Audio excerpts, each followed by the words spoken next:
Hola colegas, vamos a ver en este video algunas recomendaciones para construir bobinas de alto Q, de alta eficiencia, digamos. Aparentemente hacer bobinas de alto Q es simple, pero en realidad no tanto porque hay que tener algunas consideraciones en cuenta y eso es sobre lo que quiero hablar ahora. Digamos en primer lugar que de la bobina que estoy hablando, aunque en realidad hay reglas que son bastante generales, pero todo lo voy a ejemplificar en bobinas de este tipo, que son de una capa, y que tienen esta forma, y me baso mucho en el programa Coil 32, que en realidad ahora salió una versión hace poco que se llama Coil 64, que es una versión mejorada de la anterior, muy similar y gratuita también. Así que les recomiendo que en realidad usen Coil 64. Bueno, el caso es que hay que tener muy claro que una bobina, que uno espera que tenga inductancia, ¿cierto? Lamentablemente también presenta capacitancia. Eh, la inductancia, la reactancia inductiva y la reactancia capacitiva varían con la frecuencia, entonces ocurre que existe alguna frecuencia en la cual va a ocurrir algo muy especial, y es que esta bobina va a entrar en resonancia. Esa bobina que va a entrar en resonancia en cierta frecuencia, a esa frecuencia se le llama frecuencia de autorresonancia. Y en este caso, para los que quieren hacer bobinas, hay que arrancar, digamos, de esa frecuencia. Ese es el punto fundamental. ¿Por qué tienen capacitancia las bobinas? Bueno, porque aquí se ve que hay espiras que están muy pegadas una al lado de la otra y por supuesto ahí hay capacitancia. Entonces se podría plantear como un esquema de este estilo, donde tenemos capacitancia y tenemos inductancia, y por lo tanto esto se parece mucho a un circuito tanque, o también se parece mucho a una trampa de antena, ¿cierto? En el caso de la trampa de antena nosotros queremos que encontrar el punto de resonancia, pero en el caso de la bobina no. En general, ¿no? Muy bien, digamos que ningún inductor es en realidad un inductor ideal. Un inductor ideal o una bobina ideal sería una que solamente tiene inductancia. Pero el hecho de tener esta forma, estas espiras, implica que también va a tener capacitancia. En la realidad, una bobina real tiene ambas, una autoinductancia y una autocapacitancia. Justamente por las vueltas que está una al lado de la otra, hay una autocapacitancia. Autocapacitancia quiere decir que generada por sí misma la bobina, no es que está agregando un capacitor adicional. ¿Sí? Muy bien. A cierta frecuencia, cualquiera de estas bobinas va a entrar en autorresonancia, lo que yo les decía, que en inglés sería Self-Resonant Frequency, o sea, SFR. En lo que sigue voy a hablar de SFR, que es esa frecuencia, justamente. SFR es la frecuencia a la cual la capacitancia parásita del inductor, ¿cierto?, resuena con la inductancia del inductor y por lo tanto se produce un efecto muy importante, que es que la impedancia de ese circuito, llamémosle, es extremadamente alta. Eso es lo que justamente les iba a decir ahora, que en esta frecuencia de autorresonancia existe una impedancia extremadamente alta. La bobina parece un circuito abierto. O sea, si hay impedancia alta, quiere decir que hay una virtual separación. Entonces, de lo que pasa antes, de lo que pasa después, ¿cierto? De esa frecuencia. Entonces, veámoslo esto un poquito acá en este gráfico.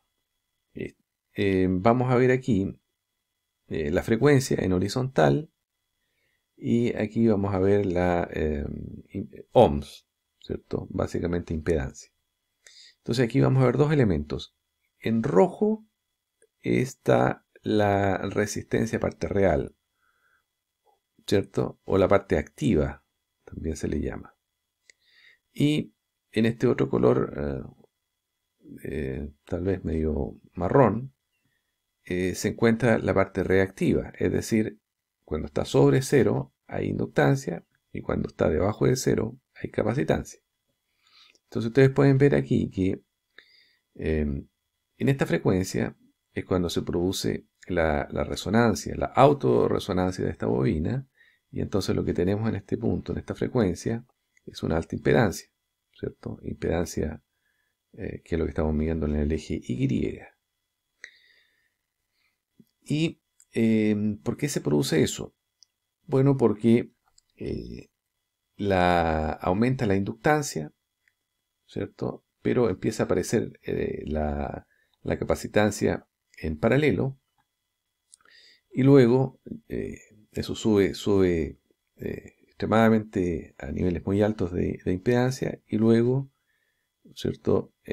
Baja, esto es bastante inmediato, este cambio de fase, y pasa entonces aquí la bobina a mostrar básicamente capacitancia. Entonces fíjense que antes de esta frecuencia de autorresonancia, la bobina se comporta efectivamente como un inductor y después se comporta como un capacitor. Esto es muy importante porque en realidad nosotros queremos trabajar en este rango de frecuencias. Entonces no da lo mismo, no es cosa, digamos, de enrollar un cable y medir su inductancia. Debemos asegurarnos de que trabaje en los rangos deseados. Entonces esta frecuencia de autorresonancia trabaja, digamos, como una bobina y un capacitor en paralelo. En esta otra frecuencia trabaja como una bobina y un capacitor en serie. Y esta es la segunda frecuencia de autorresonancia, nuevamente en paralelo. Para resumir, nosotros queremos trabajar básicamente en este sector. Entonces, cuando diseñemos una bobina de alto Q, lo que queremos es que se ubique en este sector. Dice por acá, por encima de la frecuencia de autorresonancia en F1, por arriba de esta, la bobina es capacitiva, justamente. Signo negativo de la reactancia indica capacitancia. Generalmente la bobina debe trabajar por debajo de un 70% de la primera frecuencia de autorresonancia. Entonces, si esta es la frecuencia de autorresonancia, la mitad será esto, el 70% será esto. O sea, tenemos que trabajar de aquí para allá. O sea, prácticamente en la parte lineal de esta curva, ¿cierto? Antes que empiece a subir. ¿Ya? ¿Por qué? Lo vamos a ver a continuación, pero tiene que ver básicamente con el Q, o la eficiencia. La frecuencia de autorresonancia de un dipolo se determina fácilmente, eso lo sabemos. En un dipolo de hecho estamos buscando nosotros en un dipolo esa frecuencia, pero no para una bobina. De hecho, no existe, por ejemplo, una fórmula matemática para una bobina multicapa para encontrar esta frecuencia de autorresonancia. Y para el caso de una capa, que es la que estamos analizando, en realidad yo estuve haciendo algunas pruebas y vi que distintas calculadoras, distintos programas llegaban a distintos resultados. Entonces, teóricamente es relativamente difícil calcular este punto, ¿sí? Entonces, esto nos indica que al final podemos sacar buenas ideas de una calculadora, de por ejemplo COIL 64, pero al final las mediciones las tenemos que hacer en términos reales con un instrumento. Por ejemplo, un nano VNA, nano VNA es un dispositivo que funciona perfecto para esto, digamos. A pesar de sus limitaciones, para HF, por ejemplo, ningún problema. Funciona perfecto. Veamos un poquito acerca del Q de la bobina. El Q de la bobina es X partido por R. ¿Qué quiere decir esto? X es la reactancia, en este caso reactancia inductiva, partido por R, que es la resistencia. Lo que uno quiere es que este ratio, este índice, sea lo más alto posible. ¿Qué quiere decir? Que haya mucha inductancia en una cierta frecuencia y haga poca resistencia. Porque lo que uno quiere en realidad es la inductancia, la reactancia inductiva, ¿cierto? Entonces, si vemos eso en este gráfico, vemos, por ejemplo, que esta línea me marca X realmente, y la línea roja me marca R. Entonces lo que queremos son puntos que X esté muy por arriba de R, que es el que está en rojo. ¿Okay? Eso es, digamos, el primer criterio, pero no es lo único. No es lo único. Cuanto mayor es el Q del inductor, más cerca se acerca a un inductor ideal. Efectivamente, buscamos un Q muy alto, pero hay que considerar también la linealidad de la inductancia respecto de la frecuencia, que también es importante. Entonces, en realidad son esos dos factores. Una bobina dice es óptima en un rango de frecuencias donde tiene un buen Q, ¿cierto? Un Q elevado, y su capacidad parásita todavía no se nota mucho. Es decir, ¿dónde ocurre eso? Cuando X, cuando la reactancia inductiva, aumenta linealmente con la frecuencia. O sea, probablemente en este sector, en este rango, hasta aquí, hasta por acá. Indicando que su inductancia es aproximadamente constante. Exactamente. ¿Por qué? Porque nosotros probablemente vamos a trabajar en un rango de frecuencias y queremos que en un rango de frecuencias la inductancia sea constante. Y no queremos esta no linealidad que tenemos más por este otro sector, ¿cierto? Que se nos escape la inductancia, porque de hecho nosotros partimos buscando una bobina que tiene cierta inductancia.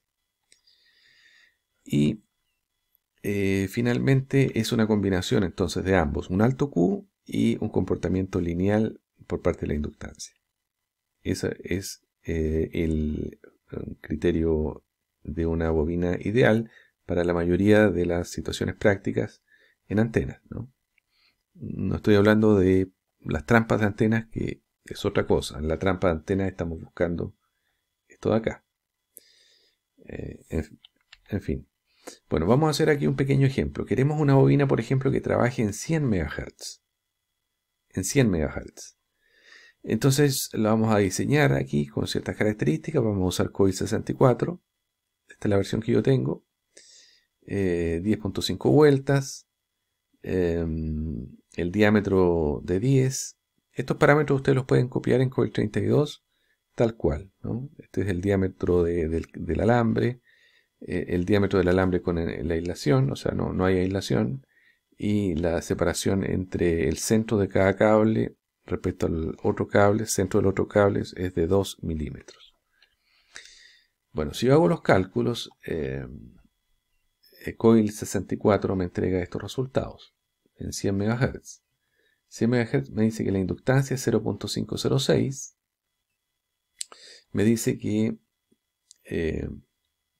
la reactancia, esto es importante, es 317 ohms, ¿cierto? Me dice que la frecuencia de autorresonancia es 213 MHz y me dice que en 100 MHz el Q es 701, lo que está bastante bien. Esto depende de las características constructivas de las bobinas. Y me dice que la resistencia a parte real es apenas menos de 0,5 ohms. Entonces, esta bobina está bastante bien en este punto. Recordemos que el factor Q no es otra cosa que ¿dónde está la reactancia? Aquí está, 317.9, la reactancia inductiva, ¿cierto?, de la bobina, 117, dividido por la resistencia parte real o resistencia activa, que es 0.454. Y eso me va a dar el Q de 701. ¿Okay? Entonces ahí tenemos un ejemplo. Si lo vemos en el gráfico, por ejemplo, la frecuencia de autorresonancia, que sería F1, sería algo así como 213 MHz, que estaría por acá en esta línea, 213. Y 100 MHz estaría por acá. Estaría más o menos en la parte lineal y tendría un Q interesante, por lo tanto sería una buena bobina. Este programa, que se llama Coil 64, usa una regla. y dice lo siguiente. Vamos a usar la regla del 70%. Conocemos la frecuencia de autorresonancia, teóricamente, y vamos a calcular que el rango máximo de trabajo de una bobina va a ser el 70% de esa frecuencia. Entonces, si esta es la frecuencia de autorresonancia, entonces este punto de acá va a ser el 70%. Y desde aquí para allá no se debe usar. De hecho, Coil 32 ni siquiera nos entrega muchos resultados de aquí para allá y nos manda una advertencia, ¿cierto? Para obligarnos a trabajar de aquí hacia la izquierda. No es que este sea el punto óptimo en realidad está bastante hacia la izquierda. ¿Ok? Muy bien. Yo aquí hice algunos cálculos para distintas frecuencias usando Coil 64 y solamente variando la frecuencia, manteniendo todos los otros parámetros de la bobina. Y aquí tengo yo las distintas reactancias, ¿cierto? Y la resistencia parte real y el factor Q, que no es otra cosa que la división de X partido por R. Eso me da el Q. Habíamos dicho que la frecuencia de autorresonancia es 213. 213 yo lo puse acá en amarillo y de hecho acá no me entrega resultados, ¿no? Obviamente. 70% viene a ser por acá, donde está el otro amarillo, y solamente hasta aquí me dice, solamente hasta aquí deberíamos trabajar esta bobina, hasta 148, un 70% de la frecuencia de resonancia.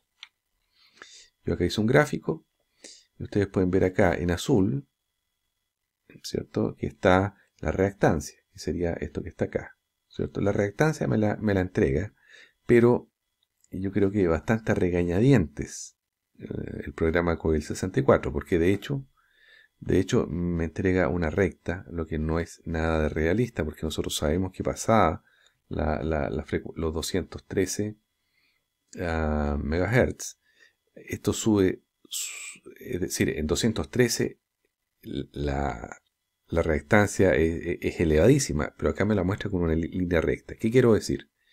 Que Coil 32 tiene una limitación y es que es solamente realista en sus estimaciones de la reactancia inductiva hasta el 70% de la frecuencia de resonancia. De ahí para allá sigue en línea recta y esto no es real.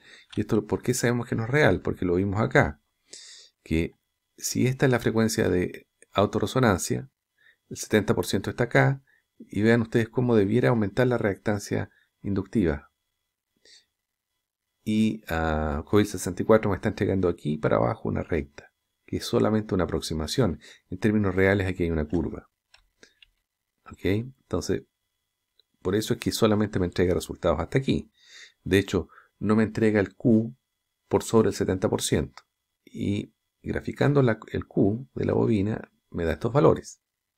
Fíjense ustedes que si yo me baso solamente en el Q, me voy a ubicar en un punto muy cercano al 70%. ¿Ya? Lo que no es correcto, por supuesto. ¿Qué otra cosa? Bueno, los valores de resistencia real aquí aparecen muy, muy, muy bajos, ¿no es cierto? Muy bien. Entonces, esta regla hay que memorizarla, la del 70%. 70% de la frecuencia de autorresonancia, que es 213 MHz, me da 149, y en los 148, 149 tenemos un Q de 779. Pero aquí estamos asumiendo, insisto, que este comportamiento de la reactancia inductiva es lineal, y eso no es correcto. Entonces todo esto que está acá en realidad es una aproximación. ¿Dónde obtenemos valores reales? Cuando hacemos las estimaciones, por ejemplo, usando el nano VNA. Para hacer todo más corto, tenía más ejemplos para mostrar, pero la verdad me voy a alargar mucho, entonces voy a ir a hacer una medición práctica y para comentar ahí con una bobina real los resultados. Muy bien, tengo acá la bobina para ilustrar el procedimiento. Esta bobina la construí hace bastante tiempo y aquí estoy poniendo unos adaptadores unos conectores que me llevan hacia el nano VNA. Aquí está la bobina, la cantidad de vueltas que tiene en un alambre esmaltado muy delgado. Y aquí tengo el nano VNA que ya está conectado, digamos, con aquí el adaptador, ¿no es cierto?, con el cable coaxial, y está conectado al ordenador. Entonces todo lo que les voy a mostrar ahora es el resultado de los cálculos teniendo la bobina aquí conectada. Muy bien, espero que se vea bien esto, pero aquí estoy haciendo un barrido desde los 50 kHz, bien abajo, hasta los 500 MHz, VHF arriba. Y aquí pueden ver ustedes dos cosas: el comportamiento de la resistencia, parte real, que está en color verde, y el comportamiento de la reactancia X, que está en color... No, este es verde y el otro es marrón. Voy a ver si les puedo cambiar el color. Ya, ahí puse colores un poquito más fuertes. Entonces, la resistencia parte real la tengo en rojo, ¿cierto? Está por acá. Resistencia parte real está relativamente baja, excepto acá en la frecuencia de autorresonancia, que da la impresión que está por acá, porque estamos aquí en 9000 ohms, 9 kilo ohms, ¿cierto? Está muy elevada. En cambio, en este otro lado, a la derecha, tengo la reactancia. La reactancia también es elevada aquí abajo, y aquí tiene este comportamiento que va fluctuando. Fíjense, aquí está el 0, de positivo a negativo, es decir, de inductancia a capacitancia, ¿cierto? Entonces claramente el rango es demasiado elevado, entonces nos vamos a concentrar en la primera frecuencia de autorresonancia, que va a estar probablemente cerca de 5 MHz. Entonces vamos a irnos ahí, 5 MHz. Va a empezar a graficar. Recordemos, en rojo la resistencia parte activa y en verde la reactancia parte inductiva si es positiva y capacitiva si es negativa. Muy bien, la parte real, vean ustedes que es bastante baja en general, y aquí empieza a subir muy cerca de la frecuencia de autorresonancia.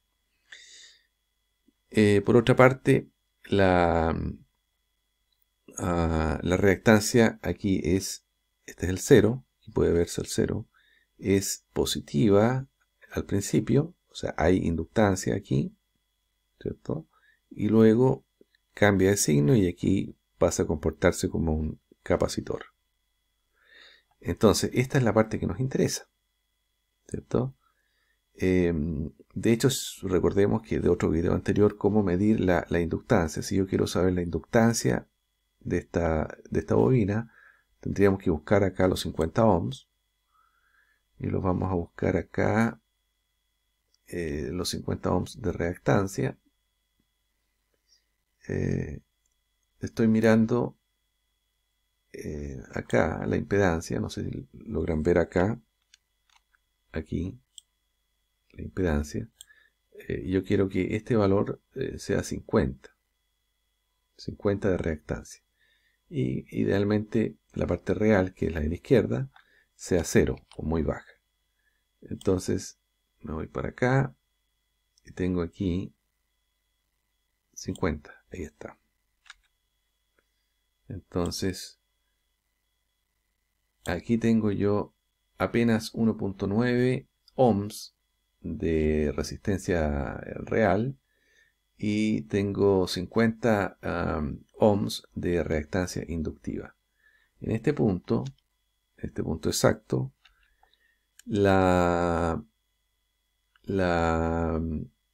que quiero mostrar yo, la inductancia. La inductancia de esta bobina está en serie aquí. La inductancia es 14.7. 14.7 microhenrios, ¿cierto? Aquí lamentablemente todo muy chiquito. 14.7. Esa es la inductancia de la bobina. Y Lo otro que quiero mostrar acá es el Q, factor Q de la bobina en ese punto que está acá, 25.82, ¿cierto? Entonces, si ustedes se fijan en este Q, yo voy a variar la frecuencia. ¿Ok? El Q en realidad no aumenta demasiado. ¿Por qué? Porque aquí, en este sector, la resistencia, parte real, también va aumentando. De hecho, aumenta más proporcionalmente que la reactancia. Y eso hace que el Q baje, digamos. Estamos ahí un Q en 12, 7, 6, 6, 6, 4, entonces bajo. El Q es bajo, muy bajo acá. Sube por acá. Voy a tratar de buscar el máximo Q. El máximo Q me da tal vez por aquí, por 30 y 36 me parece. Por ahí. ¿Ok? Sin embargo, aquí tenemos una impedancia que no está cerca de los 50 ohms. Entonces yo diría que hay espacio para que esta bobina trabaje perfectamente en este rango. En este rango, digamos, de frecuencia desde 192 kHz, bastante bajo, hasta, yo diría, hasta por acá, hasta este punto aproximadamente, donde la Q todavía se mantiene elevada y no empieza a bajar demasiado, y donde la reactancia inductiva aumenta a tasas relativamente constantes. Eso es, amigos. Entonces, ojo al construir bobinas. Se puede jugar mucho en Coil 32 con el diámetro de la bobina, con el diámetro del alambre, con la separación de los alambres entre sí, para tratar de buscar un alto Q y, muy importante, trabajar en rangos que, ya les digo, tengan un alto Q, pero además muestren alguna linealidad en la reactancia inductiva. ¿Ya? Eso es, amigos, esas son las recomendaciones. Saludos. Si el video les parece interesante, compártanlo. Si no están suscritos, suscríbanse. Hagan comentarios. Desde La Serena, XQ2 Charlie Wolf.